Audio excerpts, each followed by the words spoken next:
29 de marzo de 1956, Estoril, Portugal. Es una tarde tranquila en la somnolienta ciudad balneario de Estoril, Portugal, donde vive su exilio la familia real de España. Poco después de las 8, en su residencia llamada Villa Giralda, un disparo quiebra la calma. Es un disparo que asombrará a Europa y sacudirá a la familia real española hasta sus cimientos. En la mañana, el trágico incidente es titular noticioso. Según la Embajada de España, un hijo del exiliado rey de España, el príncipe Alfonso de Borbón, de 14 años, ha muerto por un disparo de pistola en la cabeza. La versión oficial fue que era un accidente. Alfonso se había matado por un error al limpiar un arma. La familia dispone un funeral para el día siguiente. El funeral fue muy emotivo. Cuando llevamos el féretro al cementerio de Cascais, donde fue enterrado. Caminando tras el ataúd, sumido en evidente dolor, va el padre del príncipe, don Juan de Borbón, heredero del trono de España. Obviamente, el padre estaba devastado. La procesión le iba por dentro. Y fue terrible, sí, una cosa terrible. Detrás de don Juan, vistiendo el uniforme de cadete militar, va el hijo mayor del rey, el príncipe Juan Carlos, de 18 años. Luce consternado. Es de suponer que Juan Carlos estaba muy afectado. Un velo de silencio cubre esta muerte.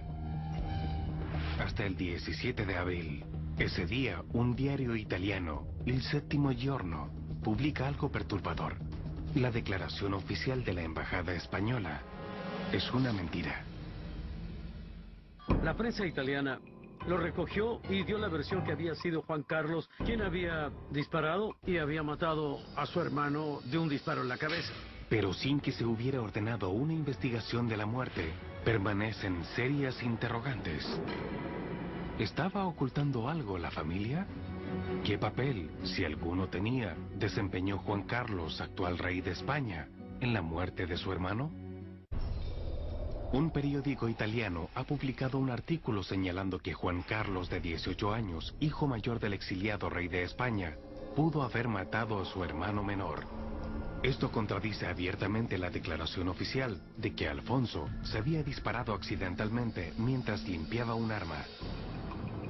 La versión era que los dos hermanos jugaban juntos con un arma que se disparó accidentalmente, teniéndola Juan Carlos en la mano, y que la bala alcanzó a Alfonso. La reacción de la familia real española es sorprendente. Un silencio pétreo. Algunos piensan que la falta de respuesta es prueba de que el periódico se enteró de algo. Otros no están convencidos. Yo no creo que la intención fuera ocultar algo. Tenían pena.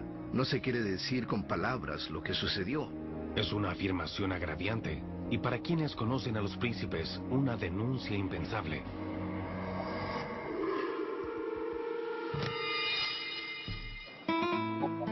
Como niños, creciendo en Portugal, en los años 40, los príncipes Juan Carlos y Alfonso parecen muy unidos. La relación entre Juan Carlos y Alfonsito era muy buena. Don Alfonso admiraba muchísimo a su hermano. Y Juan Carlos siempre fue muy paciente con su hermano, lo adoraba. Pero sus padres, don Juan y doña María, trataban a los niños en forma distinta. Como el hijo mayor y heredero del trono, Juan Carlos era sometido a una estricta disciplina.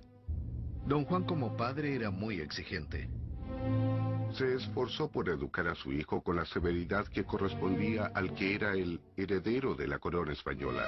Con solo 8 años de edad, Juan Carlos es enviado por sus padres a un internado. En contraste, Alfonso, llamado Alfonsito, permanece en casa en Portugal, donde consolida un vínculo cercano y afectuoso con su padre. Era muy talentoso, con fantástico sentido del humor y muy travieso. Era el preferido, el niño bonito de la familia. Eso, bueno, quizás influyó en el carácter de Juan Carlos, de que se veía un poco despreciado por sus propios padres en relación al amor que recibía su hermano. Pero había algo más tensionando la relación entre ambos príncipes. Un conflicto de poder por la corona española. Pocas familias reales ostentan una historia más compleja que la Casa de Borbón, intermitente regente de España desde el año 1700. Es una familia de origen francés que llegó a España. En general fueron gobernantes mediocres. En 1931, el abuelo de Juan Carlos, el rey Alfonso XIII, huye de España cuando las elecciones dan el poder a constitucionalistas antimonárquicos. Alfonso insiste en que regresará al trono, que sigue considerando suyo. Pero 10 años después, el monarca desterrado muere. El sueño de retornar a su reino recae en su hijo, Don Juan, y sus nietos, Juan Carlos y el fatalizado Alfonsito. Hacia los años 40, Don Juan, heredero del trono español, desposa a María de las Mercedes, y juntos llevan la vida excéntrica pero lujosa de un exiliado futuro monarca en Villa Giralda de Estoril, Portugal. Villa Giralda era una casa muy grande. Las habitaciones se llenan con las voces infantiles. 2 hijas, Pilar y Margarita, y 2 hijos, Juan Carlos y Alfonso. La vida de la familia en Villa Giralda es feliz, pero Don Juan resiente mucho su destierro. Contaban con el apoyo de una serie de familias nobles españolas. Don Juan se sentía mal por eso. Le parecía algo humillante. Don Juan ansía regresar a España y su trono, una meta que transmite a Juan Carlos y al amado Alfonsito, ambos peones en el juego de poder por un trono que parece inexistente. En 1936, 5 años después que el abuelo de Juan Carlos marchara al destierro, el general Francisco Franco asume el control de España. Decía que era monárquico, no era tal cosa. Franco era franquista. Franco era un militar. Quería las cosas bien ordenadas. Él no pensaba experimentar con ideas democráticas extrañas. Franco asume el rol de dictador absoluto en 1939 y dice a la nación que regirá hasta que se estabilice el país y entonces retornará el rey al trono. Pero Don Juan quiere recuperar el poder tan pronto sea posible. Quería que Franco lo nombrara el rey, eso quería. Y bueno, y que Franco se retirara. Pero Franco no estaba para esa labor. Don Juan es como ese equipo de fútbol que pierde por 12 goles y cree que va a ganar. Para que Don Juan tenga éxito en regresar al trono, se requerirá un cambio de actitud importante. En 1948, ve una oportunidad. 25 de agosto de 1948, Golfo de Vizcaya, costa española. Franco y Don Juan se reúnen en el yate del general, el Azor. El tema, el príncipe de 10 años, Juan Carlos. Ahí llegaron al acuerdo de que el joven viniera a estudiar a España. Franco le dice que si no viene a España, elegiría otra vía monárquica. Franco no tiene un hijo varón, pero Juan Carlos puede sustituirlo. Es un acuerdo simple. Franco se encargará de la formación del niño y a cambio promete que un día reinstalará la casa Borbón en el trono. Don Juan no tiene más alternativa que entregar su hijo a Franco. Era el único camino que veía. ¿Podría tenerse esto como el inicio de una situación que, en cierto modo, conduciría 8 años después a la muerte del joven Alfonso? En la mansión de Villa Giralda de Estoril, Portugal, yace muerto Alfonso de Borbón, de 14 años, a causa de un balazo en la cabeza. El único testigo del hecho es su hermano mayor, Juan Carlos, de 18 años. ¿Podría relacionarse el motivo de la violenta y misteriosa muerte de Alfonso con la vinculación de Juan Carlos con el llamado caudillo de España, Francisco Franco? Noviembre de 1948, España. 8 años antes de la muerte de Alfonso, Don Juan ha enviado a su hijo mayor Juan Carlos a un país que éste no conoce. España. El joven príncipe viaja al antiguo palacio de su familia en Madrid. El Pardo, ahora ocupado por su nuevo benefactor, el general Franco. Es el comienzo de una trascendental vinculación entre el caudillo y el príncipe Borbón. El gobernante actúa como una especie de padrino preocupado de su pupilo. Franco está interesado en que la educación del príncipe se desarrolle en la forma que él quiere que transcurra. Franco, pues, lo vio como un niño, como un chico, como un joven, quien un poco ahí solo tenía su servicio de información y le decían que era un chico deprimido, que estaba triste, que la familia no le hacía mucho caso. Un poco como si lo hubiera adoptado, ¿no? Con el tiempo, Franco decide restaurar la monarquía. Pero en lugar de poner en el trono a Don Juan, decide coronar a su joven protegido, Juan Carlos, cuando esté listo. Juan Carlos estaba siendo preparado y entrenado para suceder a Franco como jefe de Estado. Durante 8 años, Juan Carlos recibió educación en escuelas militares elegidas por el caudillo. Marzo de 1956, Estoril, Portugal. En 1956, Juan Carlos, siendo cadete en la Escuela Militar de Zaragoza, viaja a Estoril en una de sus escasas visitas para celebrar Pascuas con su familia. Era un Jueves Santo. Se celebraban los santos oficios entonces en la iglesia. Ellos asistieron a misa. Cuando regresaron a Villa Giralda, la familia se reúne en la planta baja. Pero Juan Carlos y Alfonsito suben a su sala de juegos para entretenerse un rato. Súbitamente, un disparo alarma a todos. Según la madre de los jóvenes, Juan Carlos baja entonces con trágicas noticias.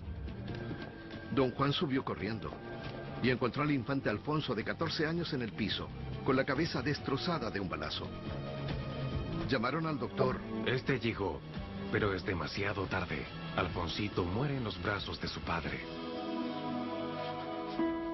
Don Juan cubre la cabeza de su hijo con la bandera española. Eso fue algo terrible para la familia, y especialmente para Juan Carlos, porque adoraba a su hermano. Pero lo que sí es curioso, y eso lo han recogido muchos historiadores, y es muy determinante, es la pregunta que le hizo su padre a Juan Carlos. La pregunta que hizo a su hijo en presencia de un amigo de Alfonsito fue: júrame que no hiciste esto a propósito. La embajada española emite una declaración al día siguiente, pero en ese comunicado no aparece el nombre de Juan Carlos. Es una nota muy breve que dice que cuando estaba jugando con la pistola a Alfonsito, se le disparó y le dio en el cráneo. Nadie acudió a la casa estando el cadáver ahí. No fue ni la policía, judicial, todo fue ocultado inmediatamente. Se tapó todo enseguida. Nadie intentó investigar. Y si lo hubieran hecho no habrían tenido éxito, porque nadie hablaba. Pero algunas acciones dicen más que las palabras. Según el biógrafo de Don Juan, en el día del funeral de su hijo, el monarca desterrado lanzó al mar el arma disparada contra el niño. Al día siguiente, Juan Carlos, el único testigo, fue enviado de regreso a su escuela militar en España. Circulaban entonces rumores que Juan Carlos había oprimido el gatillo.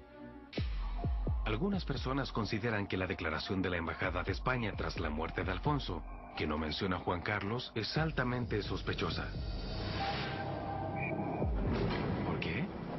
En parte porque el embajador de España es nada menos que un hermano del general Francisco Franco. Hubo especulaciones. ¿Podría estar involucrado el dictador español de alguna manera en un encubrimiento de hechos? El general Franco tenía muchas razones para ocultar la verdad de los eventos en Villa Giralda.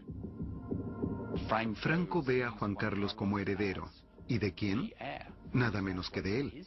Y no es admisible que su heredero haya muerto a un hermano. Como Franco dijera una vez, a la gente no le agradan los príncipes con mala suerte. Según Martínez Inglés, Franco decide hacerse cargo. Lo que no puede consentir es que el que va a ser su heredero esté involucrado nada menos que en la muerte de su hermano. Entonces lo que hace es da órdenes a la embajada española en Lisboa, que emite una nota totalmente falsa. Además no involucra para nada a Juan Carlos. Pero existe otra razón posible para que Franco haya ordenado que se encubriera todo el asesinato. La bala solo entró por las fosas nasales, hasta el cerebro, matando al infante. Eso me da mucho trabajo de creer en un accidente. Desde 1956, circulan rumores que el rey Juan Carlos de España podría haber baleado accidentalmente a su hermano menor, Alfonso, en un trágico accidente ese año. Pero en 2008, el interés en el caso se acentúa cuando el coronel de ejército en retiro, Amadeo Martínez Inglés, hace una afirmación sensacional. En su libro, Juan Carlos I, el último Borbón, las mentiras de la monarquía española, Martínez Inglés alega que la muerte de Alfonso no fue accidental. Me he permitido rechazar una tras otra todas las hipótesis que ha presentado la familia de Juan Carlos, afirmando que esto fue un accidente. En los años transcurridos desde la muerte de Alfonso, han surgido dos teorías. Según la primera, al ocurrir el disparo los niños estaban solos, la puerta cerrada y existía un arma de calibre pequeño. Esta teoría se basa en lo que Juan Carlos habría confiado a un condiscípulo, Bernardo Arnoso. La pistola la tenía Juan Carlos en la mano. Tenía una bala en la recámara. Creían que no tenía balas y se disparó. Ya que Juan Carlos estudiaba en una escuela militar, aprendiendo el manejo de armas, Martínez Inglés no avala esta teoría para nada. Era alumno de una academia y ya tenía experiencia en armas. Sabía perfectamente si una pistola estaba cargada. La segunda teoría se basa en que Pilar, hermana de los príncipes, dice que Alfonso dejó el cuarto para comer algo. Cuando subió a su cuarto, que estaba en el piso alto, pues don Juan Carlos, que estaba con la pistola ahí, con la puerta que se abre y no se abre. Alfonsito empuja la puerta y golpea el brazo de Juan Carlos. El arma se dispara y mata accidentalmente a su hermano. Pero en este caso, la trayectoria de la bala parecía contradecir esta relación de hechos. Pese a la falta de una autopsia, fuentes cercanas a la familia dicen que la bala impactó la cabeza de Alfonso en un punto específico. Entró por aquí, por la zona cartilaginosa, y alcanzó el cerebro. Para Martínez Inglés, la trayectoria precisa de la bala a través de la nariz de Alfonso y hasta su cerebro invalida la teoría del brazo golpeado. Son cosas increíbles casi para la...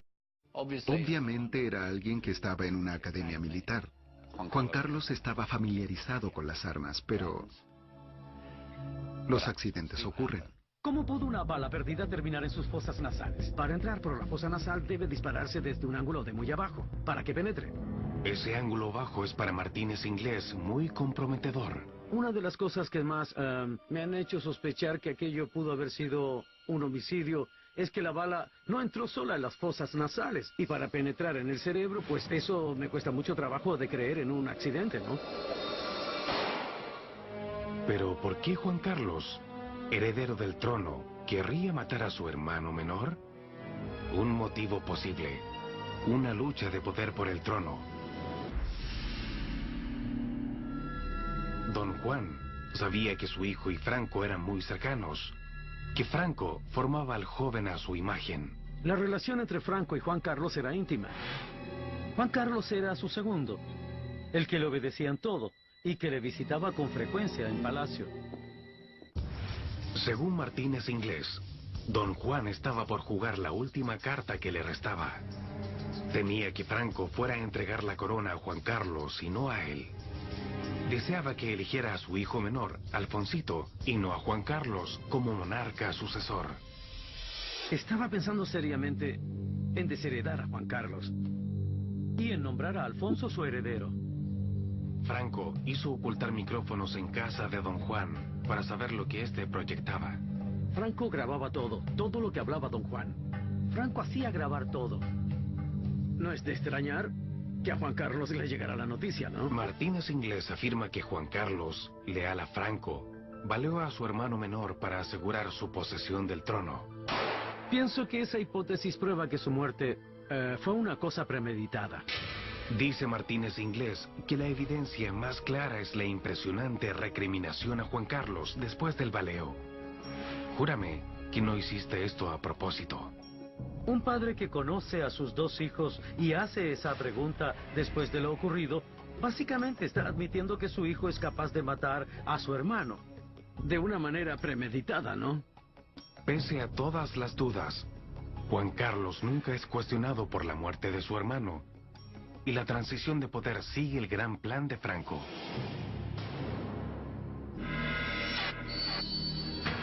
...1969, Madrid, España. Después de 38 años como dictador, Franco finalmente proclama que el príncipe Juan Carlos, y no su padre, le sucederá en la regencia de España tras su muerte. España está en la singular situación de tener un rey designado al trono por un dictador. Es un caso extraordinario.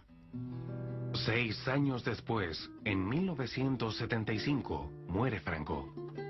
Por primera vez desde 1931, un rey de la Casa Borbón rige en España. Con la ascensión de Juan Carlos al trono, los negros días de la muerte de su hermano Alfonso quedan muy en el pasado. Hasta 2008, cuando un atisbo de renovado interés en el caso de Estoril se traduce en una solicitud de investigación judicial. La misteriosa muerte del príncipe Alfonso llevará finalmente la inquisitoria real que merece. Por 52 años, la muerte del príncipe Alfonso de Borbón ha estado sumida en el misterio. Con el tiempo, unos pocos han preguntado por qué nunca se hizo una investigación oficial. Muchos creen que querían proteger a su hermano, el rey Juan Carlos. Pero el silencio prevalece hasta el 2008. Es entonces cuando un coronel en retiro, Amadeo Martínez Inglés, quien cree que Juan Carlos pudo matar intencionalmente a su hermano, demanda una nueva investigación de la muerte de Alfonso. Pero que yo de mis investigaciones, colegía que podía ser un asesinato premeditado. Solicité entonces al Procurador General de Portugal que abriera una investigación en Estoril. Creo que es muy importante saber si un rey o un jefe de Estado es o no un asesino. Martínez Inglés no logra la respuesta que esperaba. Pocas personas creen sus afirmaciones, incluyendo al Procurador General. El fiscal general de Portugal mandó una nota diciendo que había cerrado el caso por falta de evidencia, que no encontraba indicio, que había pasado mucho tiempo. Y puesto que nunca se efectuó una autopsia, la teoría de Martínez Inglés de un tiro fatal disparado intencionalmente desde un ángulo bajo nunca se probó. Más aún, para muchos era difícil creer que Juan Carlos hubiera cometido ese crimen, dada su conducta desde que era rey. Creo que hubo muchas expectativas diversas cuando Juan Carlos asumió. Juan Carlos era rey porque Franco lo había elegido. Lo razonable era suponer que habría cierta clase de continuismo. Muchos españoles esperaban que el nuevo rey sería un mini Franco. Pero lo que obtuvieron fue muy distinto. Lejos de continuar las políticas de Franco, Juan Carlos procedió a desmantelarlas. Reinstaló una monarquía constitucional y dio pasos audaces para ingresar a España a la democracia. Finalmente, Juan Carlos transfirió gran parte del poder monárquico a un gobierno democrático. Como resultado, hoy es considerado como uno de los gobernantes más populares del mundo iberoamericano. Sobre todo me parece que se ha rendido un gran servicio al bien común de los españoles. Pudo haber seguido cualquier rumbo, pero tomó el que conocemos, el de la democracia. Tomando en cuenta que Juan Carlos no siguió los pasos de Franco, para muchos es difícil creer la teoría de Martínez Inglés de que Franco hasta hizo que lavaran el cerebro al príncipe para que matara a su hermano. Sí, mire, cualquier especulación que se haga sobre eso Fue un accidente lamentable, fue un doloroso accidente que le pudo haber ocurrido a cualquier familia. El libro de Martínez Inglés fue generalmente desestimado cuando se publicó, pero aunque la mayoría no creyó su teoría de que Juan Carlos mató a Alfonso, no hay duda que esa muerte ha tenido un efecto persistente en el rey. Se especula respecto a un aura de melancolía en Juan Carlos, y que fue ese hecho el que lo marcó por el resto de su vida. Marcó mucho a don Juan Carlos porque ver a su hermano morir le privó de la alegría de vivir. Esa la perdió y la verdad es que no la recuperó nunca. Octubre de 1992, Madrid, España. 36 años después del veleo y 17 años después que asumiera el trono, el rey Juan Carlos hizo su primer y único gesto público hacia su hermano. Don Juan se sintió enfermo de muerte y deseaba que su hijo regresara a España y fuera sepultado en el Panteón Real. Juan Carlos dijo sí y trajo a don Alfonso al país. La ceremonia familiar en la cripta real de El Escorial, cerca de Madrid, fue privada. Don Juan de Borbón falleció 5 meses después. Con su muerte, se fue su conocimiento de lo que ocurrió ese día y lo que pudo haber tratado de silenciar. Es improbable que alguna vez sepamos qué rol, si lo hubo, cumplió Juan Carlos en el hecho que costó la vida a su hermano de 14 años. Nunca ha comentado esa muerte en público. Hay mucha sensación de misterio en determinadas circunstancias que solo perciben o creen percibir unos pocos. Muchos españoles quizás ni siquiera saben que Juan Carlos podría ser el responsable de la muerte de su hermano. La única persona que sabe lo que ocurrió es el propio rey Juan Carlos. Pienso que nunca sabremos todo lo que pasó entre Juan Carlos y Alfonso en ese cuarto, en Estoril. Eso es algo que Juan Carlos se llevará a la tumba con él. Su silencio asegura que una muerte en la realeza ha de quedar envuelta en